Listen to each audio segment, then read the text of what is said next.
Just over a century ago, Russia was stuck in a war that pushed the country to its breaking point.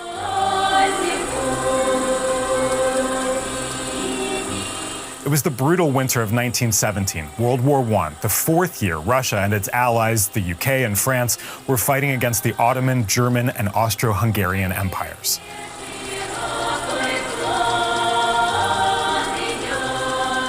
That winter snow-blocked 60,000 wagons from reaching their destinations and delivering food, fodder, and fuel.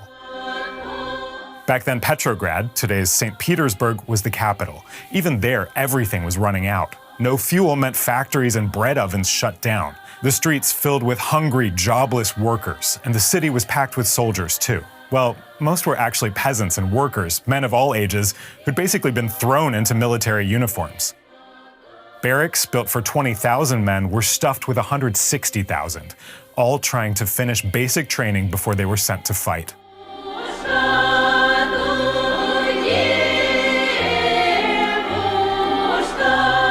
So you had peasants and workers united by hunger and frustration.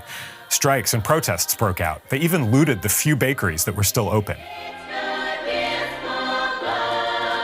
In the months leading up to the February Revolution, there was widespread feeling that there was an acute crisis, that something was going to happen. And that sense of crisis was manifest in the people very close to the Tsar. Some of the Tsar's closest advisors were extremely skeptical about the capacity of the regime to endure.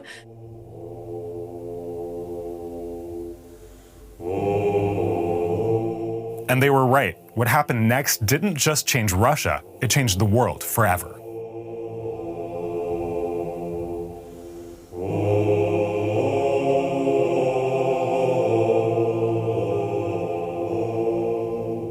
By early 1917, Petrograd was full of factories making supplies for the war, with tens of thousands of people grinding through 12-hour shifts day and night.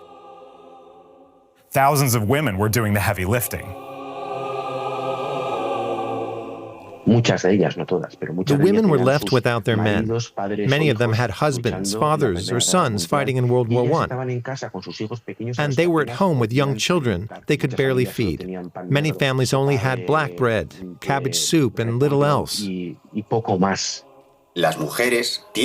Women have to work. They're used to working alongside their husbands on farms, in the fields, and in factories, too. Their economic contribution is essential to keep the family from starving.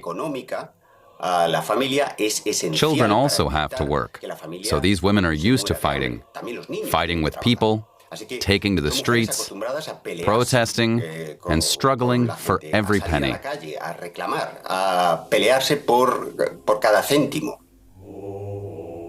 The women saw tens of thousands of workers at the huge Putilov steelworks go on strike. Men who made weapons and ammunition for the war. They wanted better pay because food was getting more and more expensive. The women were used to fighting for survival. They joined the protests on International Women's Day. It was March 8th, according to our calendar today. Russia was still using the Julian calendar, so for them it was February the 23rd. Just to be clear, the dates we'll be using from here on are from the Julian calendar because that's how they were recorded in history. Now, thousands of women marched through Petrograd demanding bread and better living conditions. Their protests made history.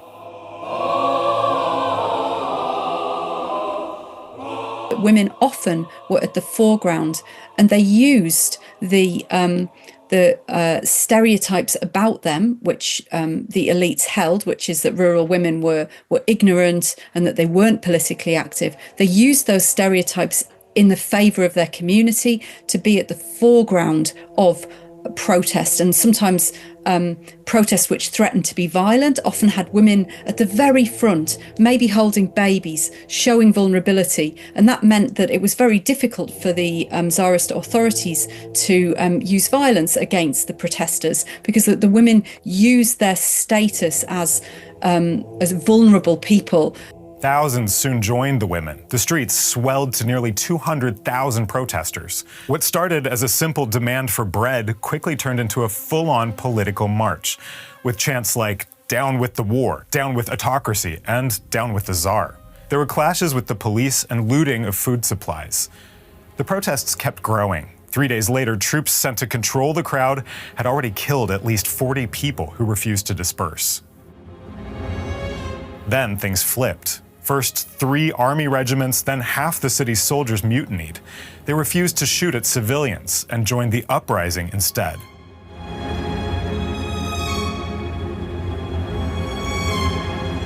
The rest declared themselves neutral, refusing to take a side. When Tsar Nicholas II got the news, he ordered Petrograd's military commander to crush the revolt. But it was too late. Only a few hundred soldiers still obeyed top command.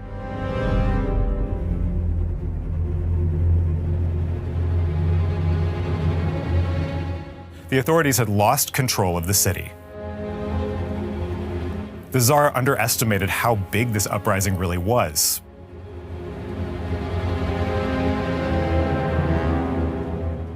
But he wasn't alone. The main political parties, both liberals and socialists, didn't realize this was a whole new kind of revolution, unlike the much smaller ones Russia had experienced before.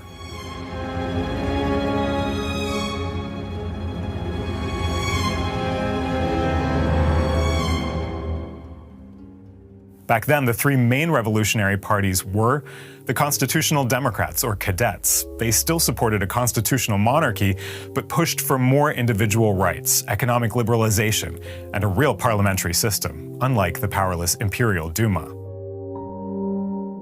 Then there was the Socialist Revolutionary Party. They wanted the immediate end of the Tsarist system and the redistribution of the land. And they had no problem with using violence to get there. They had broad support in the countryside and saw themselves as representing the peasants, though they were mostly intellectuals aiming to decentralize power. There was also the Menshevik, or Minority Party. These were social democrats who believed in working with liberals for a 2-stage revolution. First, they wanted a democratic system, then, later, steps towards socialism. They pushed for free elections and a parliamentary system alongside liberals. Then there were the Bolsheviks, a radical faction led by Vladimir Lenin that had split off from the Mensheviks. Later, we'll see how they ended up in control of the whole country. Just 4 days after the Women's March, in the power vacuum in Petrograd, it was mainly the Menshevik Social Democrats who encouraged soldiers and workers to set up the Petrograd Soviet.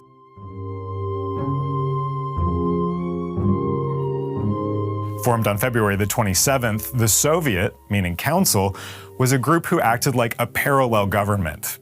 But its executive committee was made up not of workers or soldiers, but socialist intellectuals. Much like today in some ways, the most disadvantaged working class people were largely detached from politics. So what happened in Tsarist Russia in the early 20th century was driven by the country's intellectual classes, not the working class itself. Meanwhile, what did Tsar Nicholas II do while the 300-year Romanov dynasty crumbled in just days?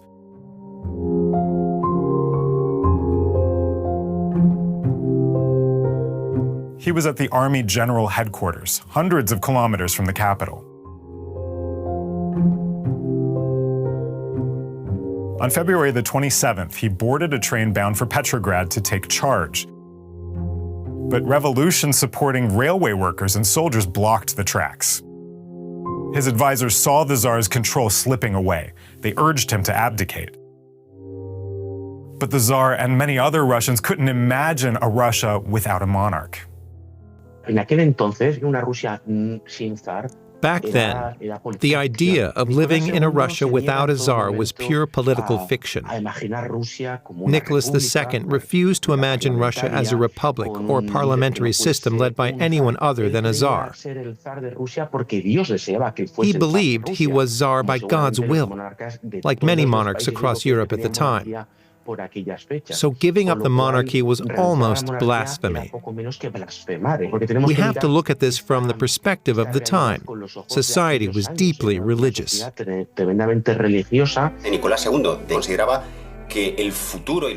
Nicholas II felt he had an absolute duty to hold on.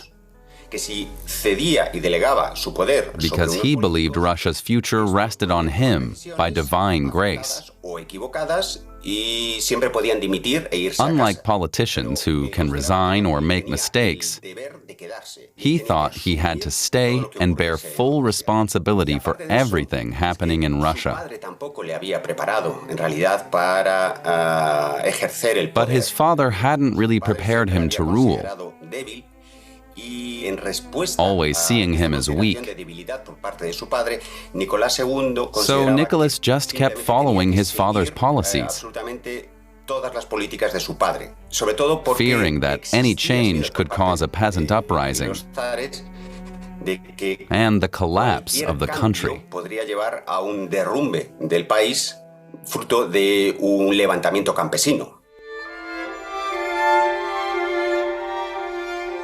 Nicholas II's refusal to take the demands of peasants and workers seriously only sped up the collapse of the Tsarist system.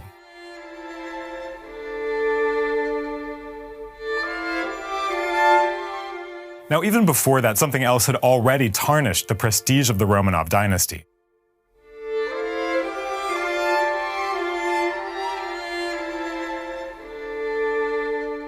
Since 1907, a mysterious monk named Grigory Rasputin, or Rasputin, had become a regular figure at the palace, stirring suspicion and gossip about his relationship with the empress, both at court and among the people.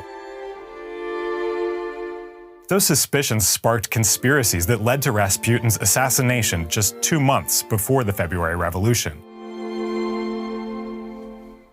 But the royal family's connection with Rasputin seems to have been driven by just one thing: their desperate hope to heal their son. Because somehow, in a way that's really hard to explain, Rasputin managed to ease the symptoms of the hemophilia suffered by the Tsarevich, the heir. He was the only one who managed somehow to reduce the severity of the illness affecting the golden child of the family, which was the main concern of Nicholas II himself. When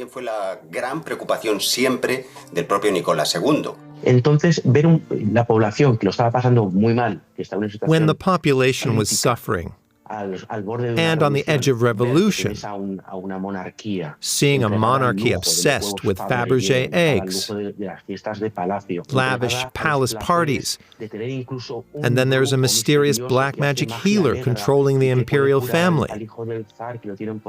The people believed Rasputin was really pulling the strings, and this deeply damaged the monarchy's image.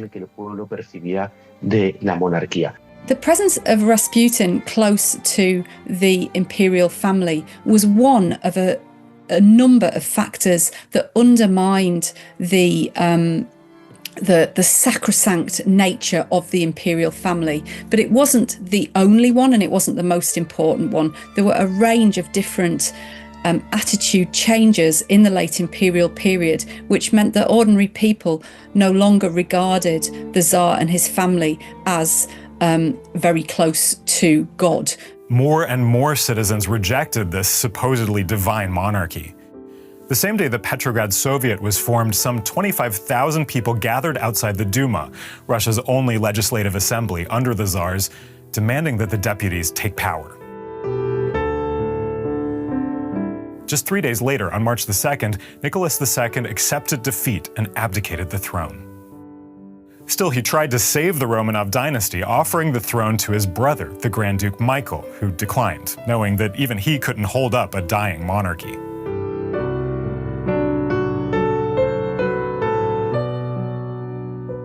It was the beginning of the end for the Tsar, his wife Alexandra, and their 5 children: Tatiana, Olga, Maria, Anastasia, and Alexei, along with the loyal servants who chose to stay with them. Their confinement started at their palace on the outskirts of Petrograd and ended in Yekaterinburg in the Ural Mountains on the night of July 16th, 1918, when the Bolsheviks brutally executed them all.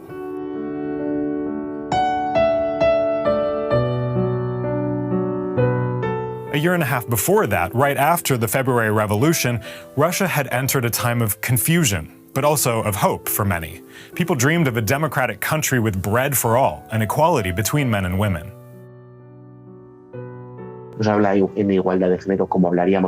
They didn't talk about gender equality as we do today in 2025, but they did discuss equality between men and women, shared responsibility at work, in the family, and towards the homeland. The revolution brought rights like divorce and abortion to Russia before any European country. Bolsheviks and other early 20th century revolutionaries wanted a real change in how women were treated. That equality did not reflect a broader state of play for women, however. So women were marginalized in political life, and women were often placed in very difficult situations personally and socially, both during the late imperial period and in the Soviet period that followed. But certainly that moment of political freedom and of political engagement was truly extraordinary, and it reflected a spirit of optimism and hope. Many truly believed they were creating a fairer system that wouldn't just save Russia, but the whole world.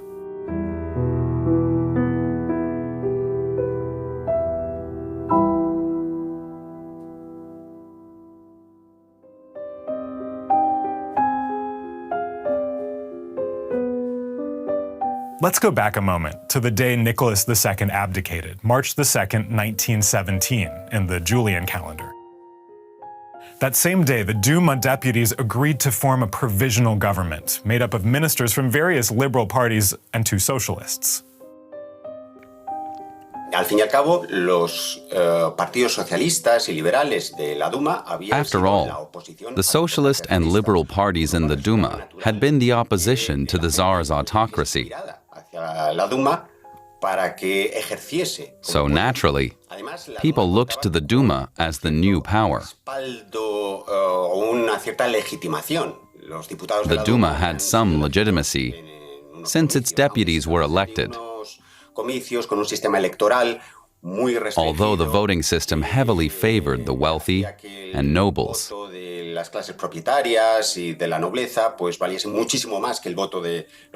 Still, it was considered somewhat representative of the people.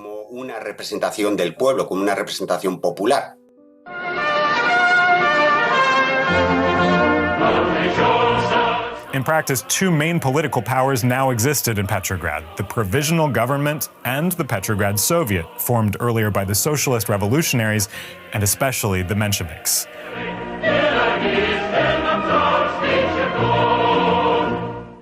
But from the start, the Soviet's executive committee saw itself as the real representative of the people. To cement its control, just before the provisional government was announced, the Soviet took legal powers into its own hands. Without consulting the Duma, the Soviet issued its famous Order No. 1, claiming authority over the Petrograd garrison, and by extension, the entire army.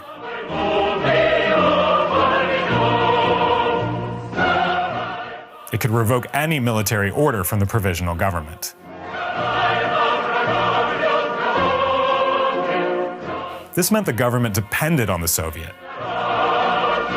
The new war minister sent a cable to a general admitting the provisional government has no real power. Its orders are only followed if the Soviet of Workers and Soldiers' Deputies allows it, since it controls key aspects of power: troops, railways, postal and telegraph services.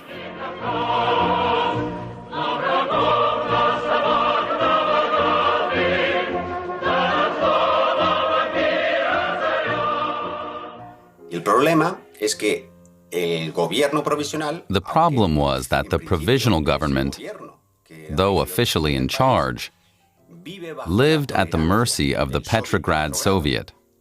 The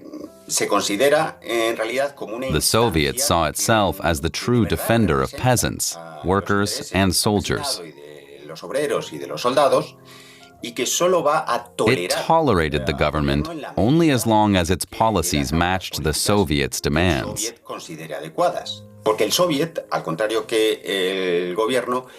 Unlike the government, the Soviet had the power to paralyze the state through strikes in railways, telegraphs, and other vital services.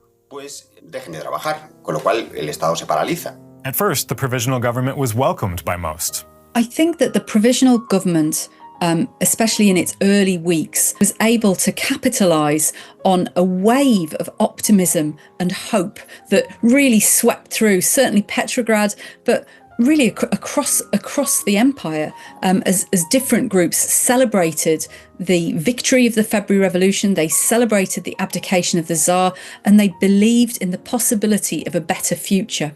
Despite tensions, the two powers cooperated, initially. They agreed on an amnesty for political prisoners, allowing revolutionaries in exile to return.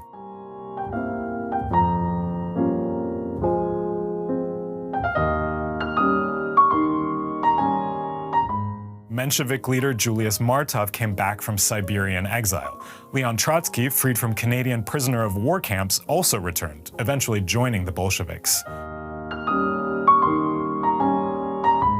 The most dramatic return was that of Bolshevik leader Vladimir Lenin, exiled in Switzerland. Germany, which was eager to weaken Russia in the war, allowed Lenin and his comrades to cross German territory by sealed train, even though they were technically enemy citizens.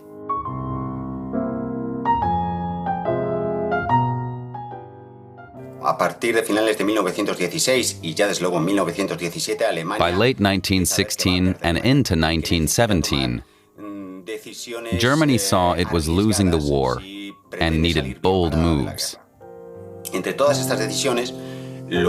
One was to support Lenin, a radical revolutionary who opposed the war.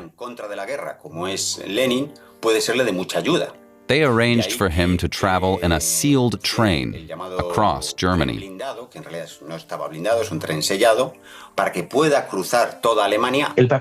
Germany's role was crucial, not just letting Lenin in, but also financing the Bolsheviks and encouraging their growth. The Bolsheviks openly wanted Russia out of the war, which suited Germany perfectly.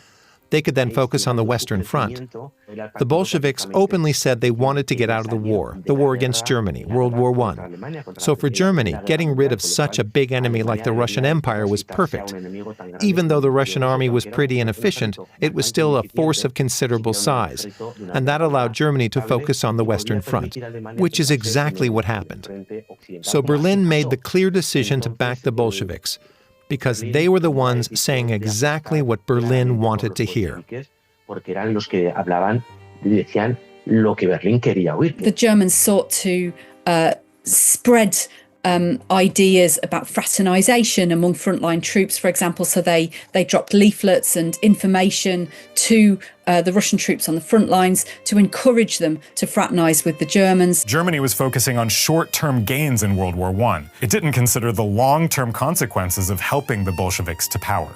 Unlike most of the socialist activists in 1917, Lenin was a defeatist.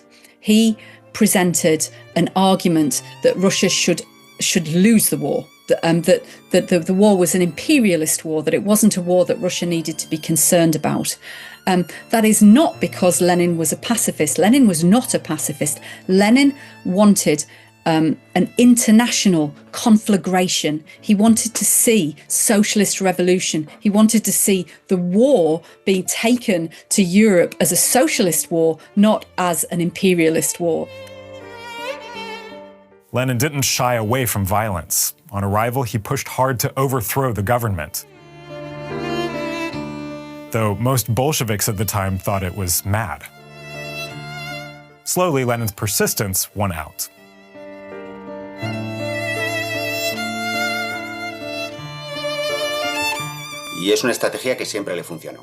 Lenin had a strategy that always worked. When he couldn't impose his view, he'd threaten to resign, and it always worked. He was an extremely charismatic party leader, and so the Bolsheviks came in behind him, and they came to embody this quite violent and extreme alternative to the other socialist parties who had all been, in some ways, supporting the general principles that the provisional government had put forward. With Lenin's return, the Bolsheviks pushed their radical Marxist agenda, calling for a swift proletarian revolution with a tightly centralized party to lead it. they weren't interested in the democratic parliamentary stage favored by the Mensheviks. They wanted a dictatorship of the proletariat, a system that at first had limited popular support.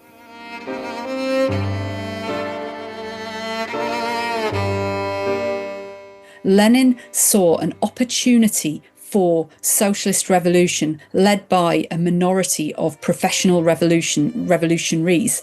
The Bolshevik Party was made up of full-time revolutionaries. They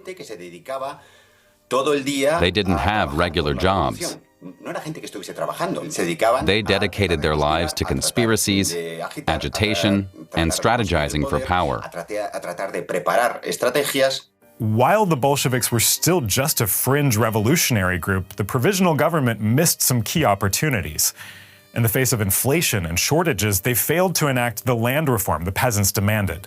The peasants turned radical, seizing land from the church, nobility, and even from other peasants.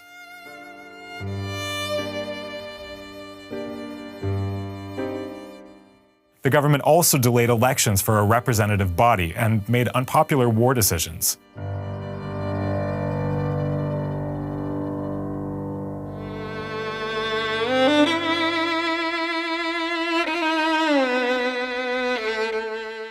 To reassure worried allies and to counter Bolshevik agitation, War Minister Alexander Kerensky organized a massive June offensive against Austria-Hungary.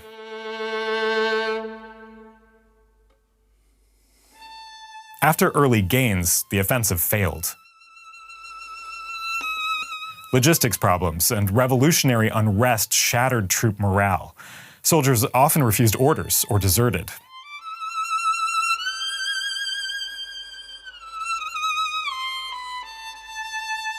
The army crumbled as support for the war disappeared on the front and at home.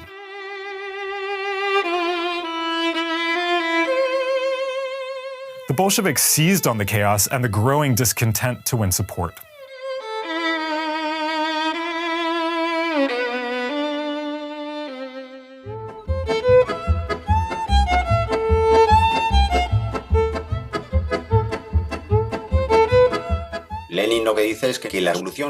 Lenin's message was clear.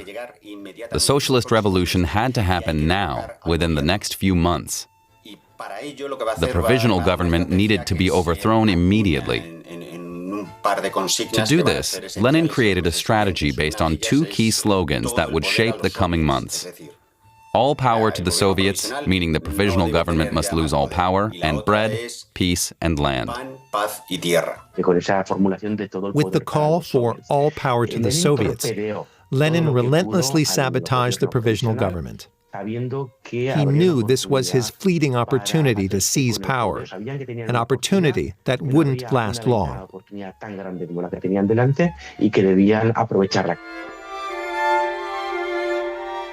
In July 1917, after a disastrous Russian military offensive, protests erupted in Petrograd's garrison, shaking a government that had already lost all credibility. It started as a mutiny by the 1st Machine Gun Regiment, who were fed up with the war and unhappy with rumors that they were going to be sent to the front lines. They were joined by sailors, workers, and other citizens, all chanting the Bolshevik slogan of all power to the Soviets. Armed protesters marched on the Tarid Palace, the seat of both the Duma and the Soviet.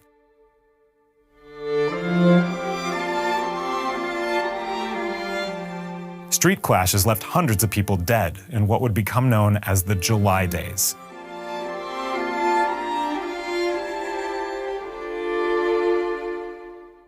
Now, the truth is, the Bolsheviks were actually surprised by how powerful their slogan was. They supported the protests, but avoided leading them openly. The Soviet and the government accused the Bolsheviks of staging a coup and published evidence linking Lenin to the German enemy. That swung many regiments back to loyalty with the government and brought disgrace on the mutineers and on the Bolsheviks. After the July days, the Bolsheviks hit rock bottom. Many leaders were imprisoned, others fled into exile. They were branded as desperate coup plotters, wanting to monopolize power at any cost. Even Lenin was deeply pessimistic about the party's future.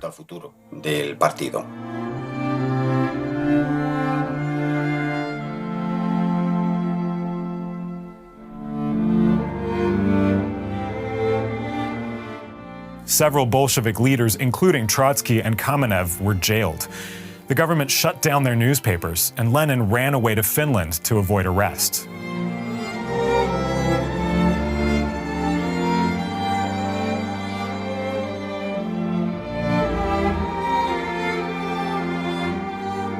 But then, everything changed.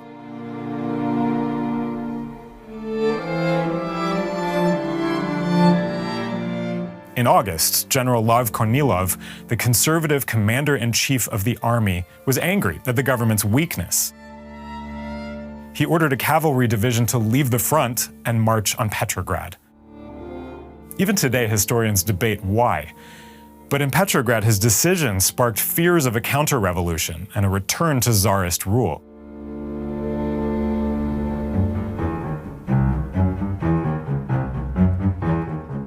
The government responded by arming all socialist parties. They freed and rehabilitated the Bolsheviks and handed weapons to workers' militias, many of which ended up in Bolshevik hands.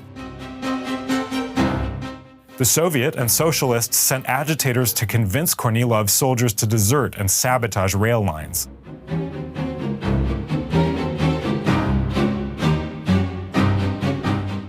The Bolsheviks played a key role, helping dissolve Kornilov's army before it reached the capital, without firing a shot. Kornilov was arrested.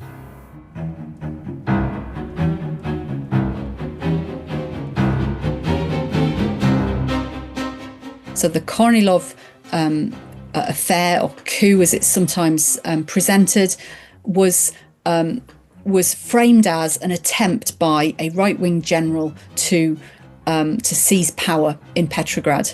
There is evidence that that was not quite the case, but that was the ways in which that event was constructed. And the event was important because in July and before the Kornilov affair, there was a general anxiety about the Bolsheviks as a threat to the revolution. But the Kornilov affair framed the real problem, not as the left, not as the Bolsheviks, but as the right. And so this enabled an arming of working class people. So the so-called Red Guards were really enabled and empowered after the Kornilov affair, and it enabled a sort of rejuvenation of the Bolsheviks. By September, the Bolsheviks were no longer seen as just heroes of the revolution. They started gaining real influence over the Red Guard, the Soviets' main armed militia. Lenin saw his moment to grab power. From Finland, he wrote to the Bolshevik Central Committee. "History will not forgive us if we do not take power now."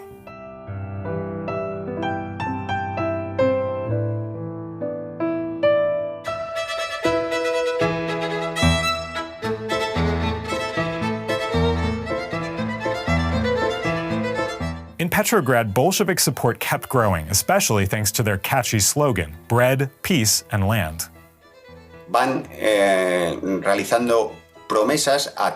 They made promises to all discontented groups,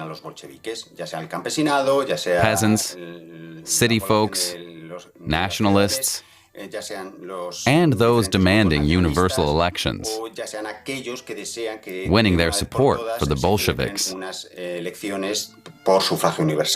That helped Leon Trotsky get elected president of the Soviet. From that powerful position, Trotsky orchestrated the Bolsheviks' seizure of power. As head of the Military Revolutionary Committee, he commanded the Soviets' armed forces and used them to pull off a full-on coup against the provisional government. But why did other revolutionary parties trust the Bolsheviks despite their radical ideas? question of socialist attitudes towards the Bolsheviks is a really interesting one, because in retrospect, we look at their inclusivity and their willingness to keep the Bolsheviks on the political scene as a sign of political weakness or naivety. But at the time, there was a really deeply felt belief in democratic process, in freedom of speech. Meanwhile, from Finland, Lenin pushed the Bolsheviks to act fast. Time was running out. The government had scheduled elections for a constituent assembly in November, a free vote that would legitimize the government. Lenin returned to Petrograd in October to plan a coup that was framed as an initiative of the Soviet, not just a Bolshevik power grab.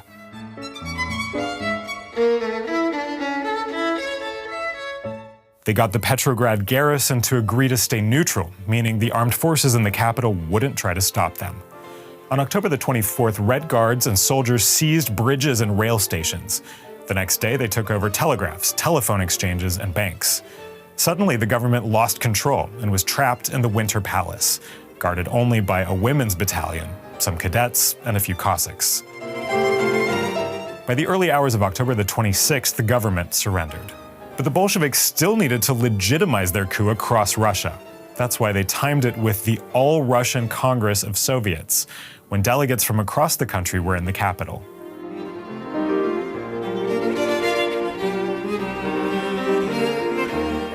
On the night of October the 25th, just before the government surrendered, Trotsky announced to the Congress that they had seized power in the name of the Petrograd Soviet. Social Revolutionary and Menshevik delegates walked out, calling it a coup, which helped the Bolsheviks because the Soviet Congress then approved a resolution legitimizing the armed insurrection. The Bolsheviks, who were confident in their victory, allowed the Constituent Assembly elections a few weeks later, expecting a win and permanent legitimacy. But they only got 25% of the seats, while the Social Revolutionaries took 40%. So the Bolsheviks dissolved the assembly. It never met again. In the following months, the Bolsheviks signed peace treaties with Germany, Austria-Hungary, the Ottoman Empire, and Bulgaria. Their strategy was to agree to an armistice with the Central Powers, but drag out negotiations until France, the UK, and the US defeated Germany in the West. But Berlin caught on and launched a huge offensive. The shattered Russian army couldn't hold, and Germany rapidly took more territory. It all resulted in much harsher terms for the Bolsheviks. Peace with Germany came at a steep price. Under the Treaty of Brest-Litovsk, Russia gave up control of Finland, Lithuania, Latvia, Estonia, Poland, Belarus, and Ukraine. Over 2.5 million square kilometers with 55 million people. At the time, it was 25% of Russian-controlled territory. Russia also agreed to pay 6 billion marks in war reparations. Lenin accepted the deal, prioritizing the survival of the Bolshevik government above all else. The Soviets and Bolsheviks expertly controlled propaganda and the state's repressive apparatus. These two tools, propaganda and repression, allowed them, once in power, to silence all dissenting voices. They closed down the press, they closed down the Constituent Assembly, which was the fully, fairly, freely elected body which finally sat in January 1918. And so for me, that Bolshevik seizure of power meant that there was no alternative path if you wanted to oppose the Bolsheviks than to take up arms, which unfortunately was what happened.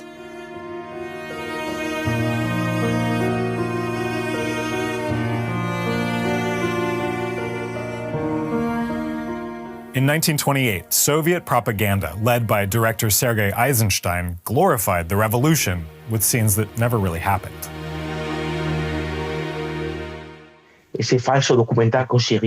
That film, that fake documentary, shaped how we all imagine the Russian Revolution. The famous scenes of people storming the Winter Palace staircase. But in reality, there was no forceful takeover. Nobody was defending the palace. There was no throne or king to overthrow. The palace was already under revolutionary control. Witnesses did tell of things Eisenstein's film left out.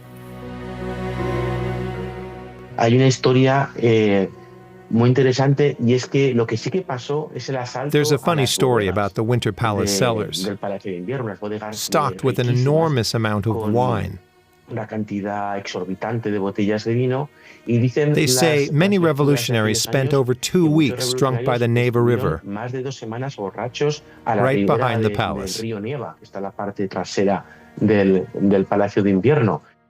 A month after the coup, the Bolsheviks created the Cheka, a secret police force designed to identify, arrest, interrogate, and often execute anyone deemed counter-revolutionary, including former allies.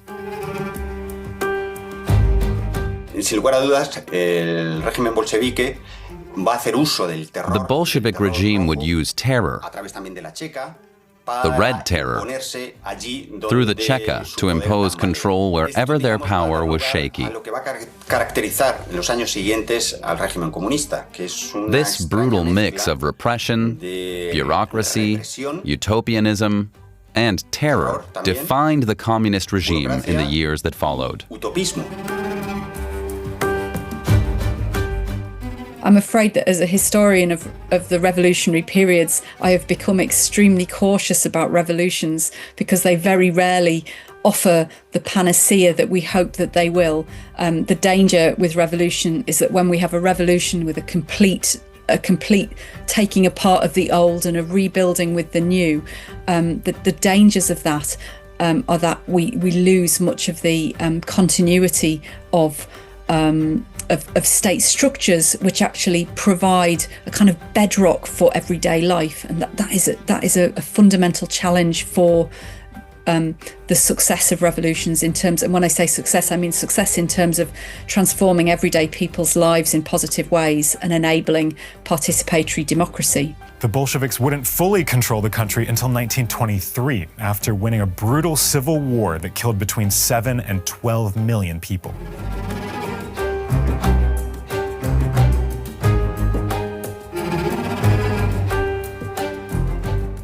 The slogan, "All power to the Soviets," had ended up giving all power to the Communist Party, the only legal party after 1923. What was billed as a hopeful experiment in egalitarian democratic socialism in February 1917 would, under Stalin, become a nightmare of deportations, purges, systematic murder, and the Gulag. The hopes of millions gave way to the totalitarian rule of a few.